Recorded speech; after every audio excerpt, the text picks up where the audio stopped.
after you've helped the leader to be quick to insight, how do you help them to be quick to action? Because we know, as we started out, if we don't ever take the action, all of the great work that we do is for naught. So, Julie, we're going to start with you again and see what can we learn from the CI space about this whole idea about quick to action. What does that even look like? Right. It's funny because I think I'm going to borrow from a whole nother industry that CI borrowed from. So we'll just keep borrowing, but it's good stuff because it makes me think about the agile movement and design thinking when I think about quick to action. And CI adopted this mostly for the product development process, really. And it's this idea that you're going to have a series of continual learning loops. Okay, so you're going to learn, you're going to do, you're going to learn, you're going to do, and we're taking many actions, right?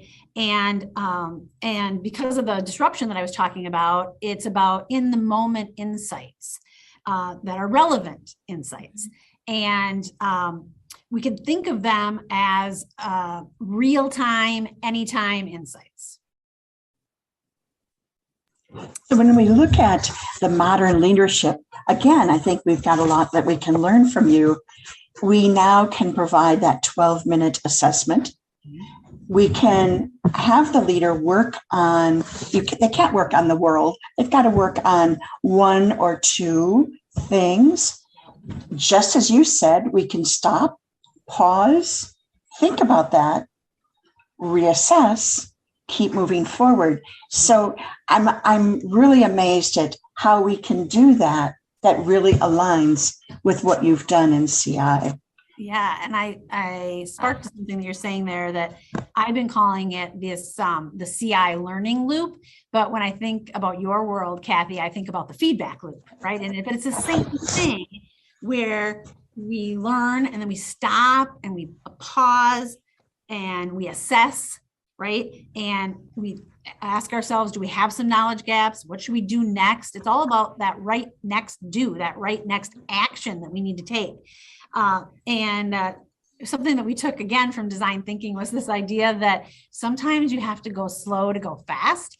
And so the part that might be considered the slow is that part where you're pausing and you're assessing. And it's super important to understand what your key questions are or what your key assumptions are, right, going in so that your next action can be the right action, the right do is what we might say. And relevant insights is what leads to the correct action, right? But that's what the continual learning loop is. We pause and evaluate, we do, we pause, we evaluate, we do again. And so if we think about that continuous learning loop that is CI, that really lends itself to your continual learning loop, feedback loop. Feedback, exactly. So we in leadership can use those frequent pauses. Leaders can target that pause for the one or two things they're working on. They can execute the plan and then do it again, circle, just exactly how you outlined. And because now we can do it faster, cheaper, I think it really equals far better. So we get that faster, cheaper, better as well. You know, as a longtime leadership practitioner, I'm sure some of you are thinking about that whole assessment fatigue. And we talked about that for minutes ago. And it's like, oh, you know, a manager, their whole team is going to take the assessment. Well, if I take a pause and I'm going to assess again, I need my team. But now that assessment takes 12 minutes. A really exceptional manager is going to share with their team and their peers and their manager what they're doing. And then the big ask is another 12 minutes. I don't think that's a really big ask. I think people are really willing to help somebody who's trying to grow their career, trying to get better. So I think the assessment fatigue really can be a thing of the past.